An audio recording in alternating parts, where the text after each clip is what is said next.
Hey guys, we're gonna get out of the office today. We got Bill and Tyler Jordan coming to go do a meal tour and check out the warehouse and things like that. And we're just gonna meet them. I think they're actually coming in right here right now.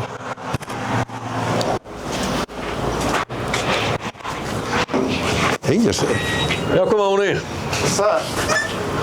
What are we doing? What's going on? Y'all doing good? I know one thing. All I've heard since I've been driving down here is that right there. Oh, yeah, there he is. Yeah, that was a cool hunt from 2 years ago. Yeah, we were at Real Tree Farms, and y'all were gone out of town, and JJ was taking care of me and Dan, and I saw this deer one afternoon and didn't know had the green light on him, so I let him go and watched him breed it up a bunch of times. He called me. I was like, Bruce, that's the deer we put out there. Yeah, and I didn't know till that night. That's the number one target deer we were trying to kill. But yeah, I was proud of him. And then Tyler says, go back the next morning. I'm like, I'm not gonna see that deer again. And went back, there he was. That is a cool deer. It was neat. Cool. I love deer like that. That's the shed, isn't it? Yeah, this is the shed right here. Yeah, you can see where he broke that pistol off and stuff, and how he grew back. Yeah, it's weird. Yeah. That is neat nuts. deer. Glad y'all are here. You know what's really crazy about this? I knew he was there. How this is going in instead of out. Mm-hmm. That's crazy. It's odd how he did that. I could tell you I wanted him gone though, because when I got him that morning, when JJ came, he tackled me. I mean, he was so more excited that they were gone. Yeah. We wanted him gone. Yeah, it was good. All right, you ready for us? Yeah, I'm glad y'all are here. I'm anxious to see what all we got. Yeah, thank y'all for coming. We'll walk out here in the warehouse now, and we'll check out the meal. And, see what's going on. Tyler's been here, but I haven't seen this. Yes, sir. In here.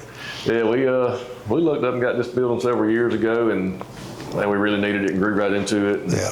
Now we're starting to fill up all the offices and looking at adding them to the warehouse here pretty soon. Maybe in the form of going outside first with fencing and stuff, but things that can be outside. No, I was telling you, when you've been up to our place when hunting and stuff, I've been down this road more times than I know, going to my kids' sports games, coming this way to play. Yes, sir. And I've never been in the building though. So, but I've been by it a lot. Yes, sir. Last few years. But I like this. It's neat. Yeah, it come out good. It's a good place for us to be, and we're close to home. We live just about a mile and a half down the road. So well, I've already found out we're leasing your land next year. That's right. That's right.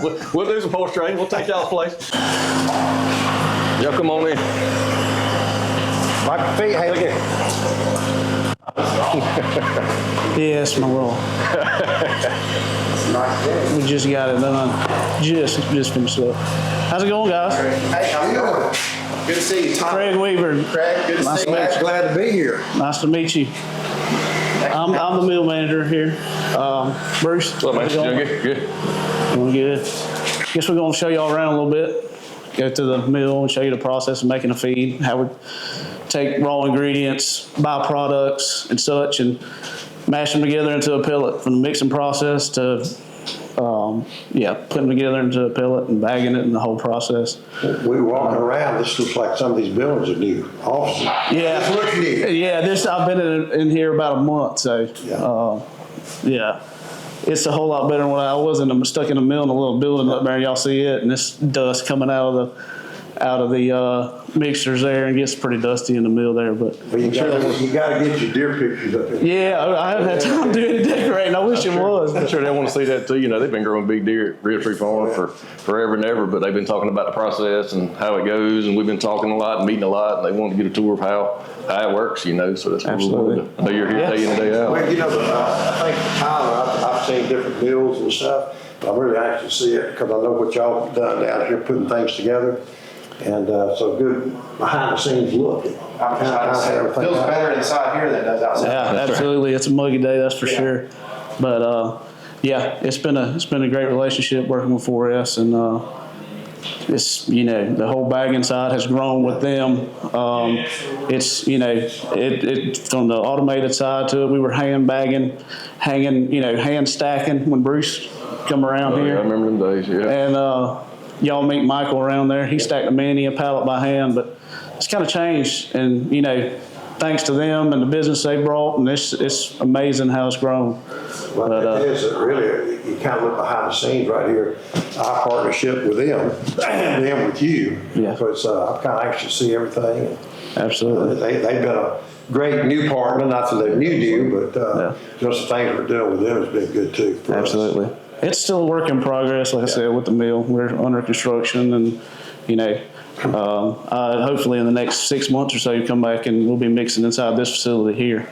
So, and this whole new processing facility is going in. 100,000 bushels of corn storage. The soybean bin right here for roasting and all that. We're going to be hopefully up and running here in the next month or two or so. We actually had a crane in yesterday swinging them pipes up for the elevator leg, but I was telling Bruce walking over here, living in Georgia all the wildlife, especially for me.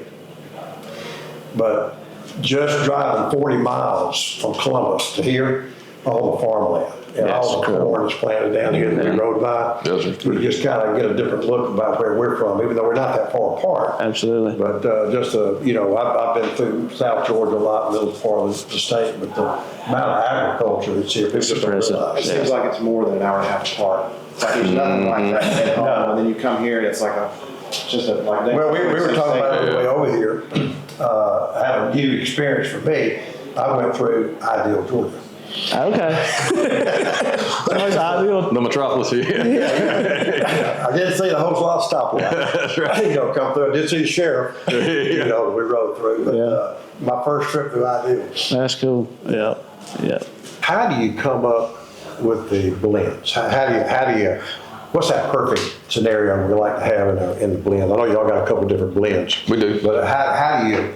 I guess for us, when we get started, how do you formulate all that? I mean, trial and error, maybe?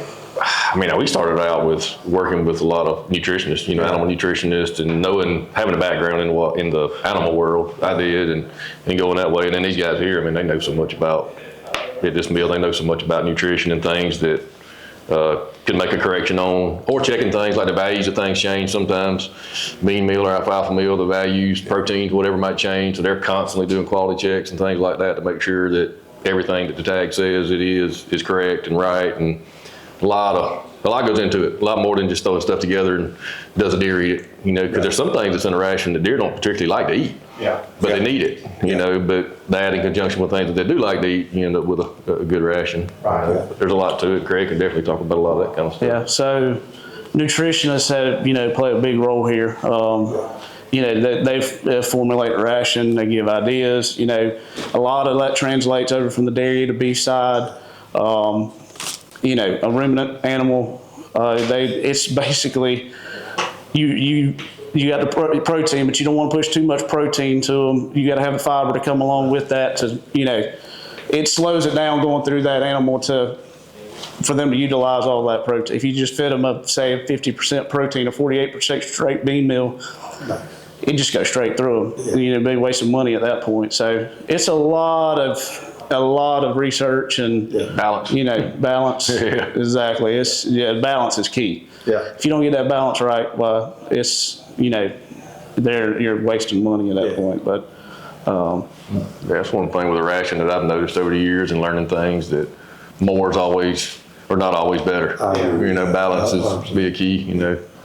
We've seen that a lot. Of course, we push the limits of doing everything we can to make everything as good as we can. And like I said, their quality control is through the roof too, so that definitely makes life easier. When you got a problem, you can figure out what it is. Y'all been together pretty much since day one. Since day one. Yeah.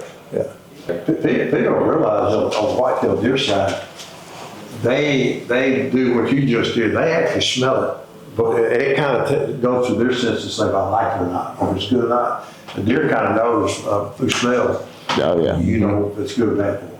That's right. Yeah, they really that first bite. Yeah, and it's all about palatability too. When they get it in their mouth, calcium and phos and stuff like that is a good thing. But if you get too much of it, it can make it, the taste of it. They'll not like it. We for the time of year we're in right now, we're starting to see a lot of fall drops on whole farms, and so that nutrition we all know, in this room right here is very important.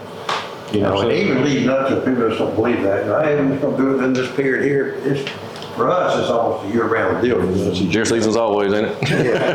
Yeah. And so, that balance of protein, of course, in the fall when things start, April starts falling, you see them get off of it a little bit, but they're always go to it. It's always there, and you always, for our trail cameras, see those deer come back to it, in a bigger way. Absolutely. Because the body's telling them, I need this. Yes. And so, I don't know how much we're using, and And feed from you guys on protein stuff, it's It's just a lot. It is, it's a lot. It is. These deer like it. Yeah. You know, the neat thing for us, we run trail cameras literally 12 months out of the year. So, you know, we have a history of, you know, when they feed, how much they feed, when they get off of it just a little bit, when the need comes back to it. So for us, it's a 12-month out of the year deal. It's not like, oh, we just put them out this time of year, 12 months. Right. I'm kind of somewhat addicted to my iPad, you know. Yeah. Oh, man. So when you go through 25 cameras, they even went 9 hunting season. Right. You know, but you learn so much from what the kids do. Yeah. No doubt. All right, well, we ready to see. All right, sounds good. You want to go around to the lab first, or you want to? Why don't we go out here and we'll go through, we'll just kind of show you some of the ingredients where we'll store them, Yeah. and then we'll end up at the lab, and then from there we'll go through the process. Yeah. I tell you, I love it work. Show the growth, you know. Obviously, y'all just under construction, but what do we do with this building here? What do you? This will be the new mixing facility. Yeah. You'll go when we go over to the old one. You'll see that it's a lot smaller bays. You know, we're having to run the smaller cat down. I'm not sure if you were out there when it drove by, but the smaller loaders. So basically, as we grow, and you know, we've had to put a bit more storage. To where we'll actually be mixing with that Volvo loader down there. You know, this is the new mixer actually. One of the new mixers that'll be going in. How many mixers have total? A couple, 2, 3 in there? Well, it's probably just going to be that one, and we're going to have like a weigh hopper that unloads. So you fill that weigh hopper up, each ingredient into it, and it kicks on and unloads it really fast where that next batch can be mixed. But where the smaller ingredients, we have the smaller bays over there, we'll be storing, you know, more like calcium and your phosphorus and stuff like that goes into feed in, you know, larger quantities that we can get. The elevator leg just got delivered yesterday.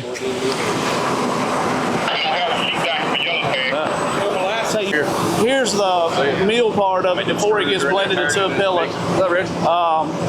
It's got molasses added to it to help it pelletize, to help it go through that dye. I'll show y'all that dye later when it gets pressed. But yeah, this is what it looks like before it goes into a pellet.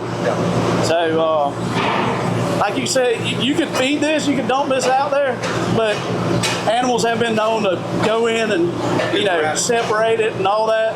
And that's what pelletizing, you know, well, not only the flow and all of those issues, but they get a bite of everything out of each, you know, when they go into that feeder and they get a bite of it, they're getting all of them ingredients combined. So they can't sort it. Another issue with this is, it's the dust, you know, dusty respiratory issues, stuff like that, you know. Just, you know, the pelletizing thing is, even across all industry, dairy, all that has helped out a lot with, you know, getting that full blended nutrition to that, you know, to that animal. Deer know, that's what I'm talking about earlier. Smell. Oh yeah. No doubt. You ain't got the screws turning that right here, do you? Yeah, it is. Yeah.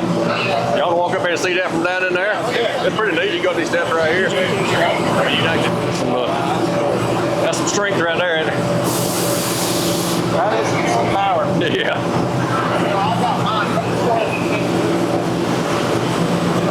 He'll show you, of course, but this runs all the way through there and then out back to the bagging room, which is out there where we came by a minute ago. But yeah, Craig will show it to you though, but it's a neat process for sure.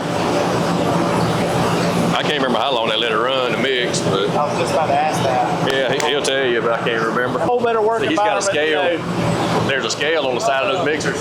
Like if you got a ration. That's exactly what I was going to say something to that, almost like baking a cake. Where we were, yeah. Okay, nice. That's a nice build. Yeah. Felt good too. Yeah, no.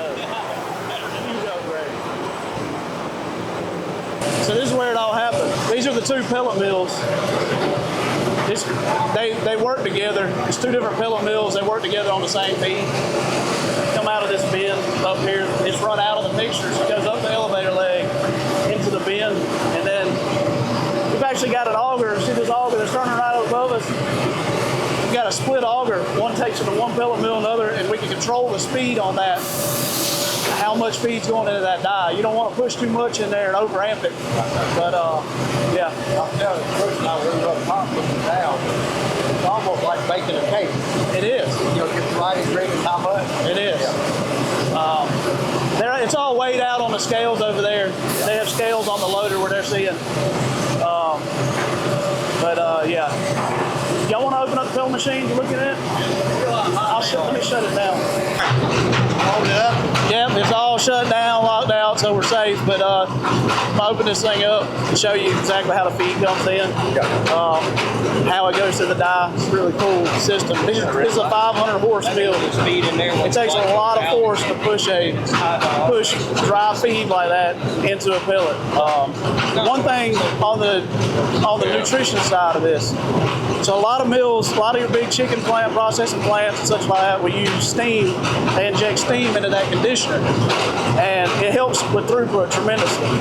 But you know, it's basically injected in there, makes a wetter feed to packet it, and then you can push a lot more tons.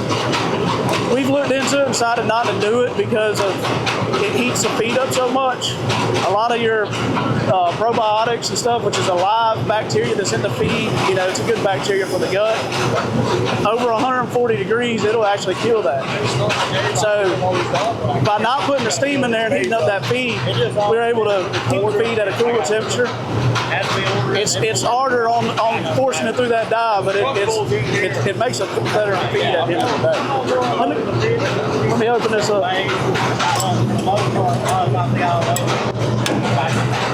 That's one thing that'll be better than moving it.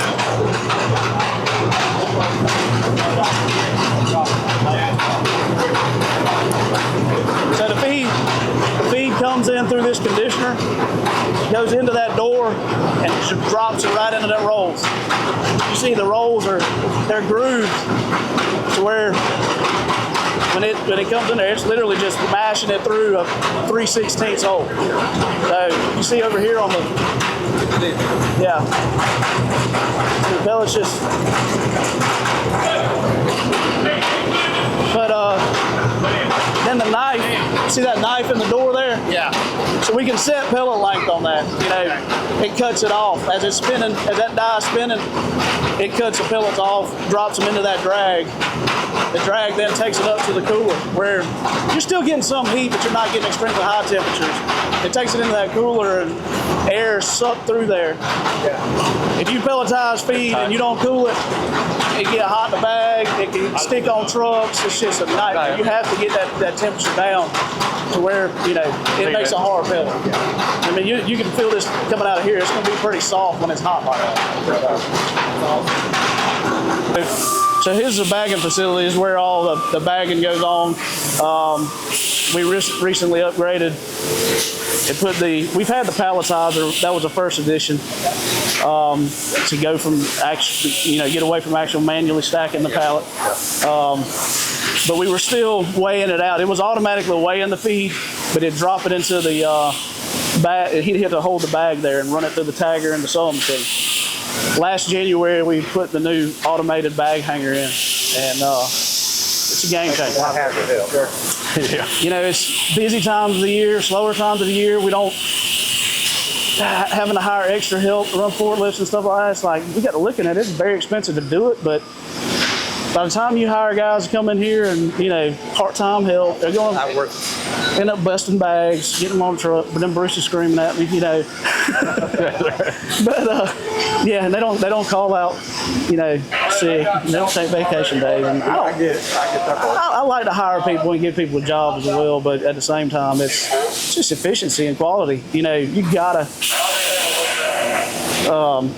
have a accurately weighed product. You know, we always shoot a tad over 50 pounds, you know, to make sure there's 50 pounds in that bag. The state, anywhere this feed is sitting on the floor, the state will come in, they can check your tags, they can probe it, they'll actually pull a sample of the feed out and make sure it's meeting everything you guarantee on that tag, your protein, fat, fiber. They run that through analysis, and that's one thing we do too. We have a computer system that puts all the ingredients together, but we send them off to we send samples off to an independent lab to make sure we're putting what we say is in that bag. You know, it comes out right. Yeah, this is an off-the-wall question on your bag. y'all just try to stockpile so many, just have so many available ahead of time? You never run out of bags. All that's empty bags right there. There's probably, what, 5,000 bags per case? Yeah. A lot of empty bags. You'll probably get 88,000 on some I loaded at the time. 88,000 bags probably. Yeah, we run through a lot of them. If you didn't have the bags, you might be way ahead. That's right. You know, we have to stop production. Yes, sir. I think- it's funny, something that's 50 cents can shut you down. But I mean, you can't, Yeah. you know. I think in the last week, within the last week, we've had, I'd say 8 to 9 semi-loads of forest feed went out of this place. Wow. In bags. That's just in bags. That's not including bulk feed deliveries we make. They're like auger truck loads. So this is the hand add station where we add all of the minerals, mineral pack, the vitamins, the prebiotics, postbiotics. It gets added, weighed out by hand, so it's very accurate. And then it gets added into that mixture that you seen earlier.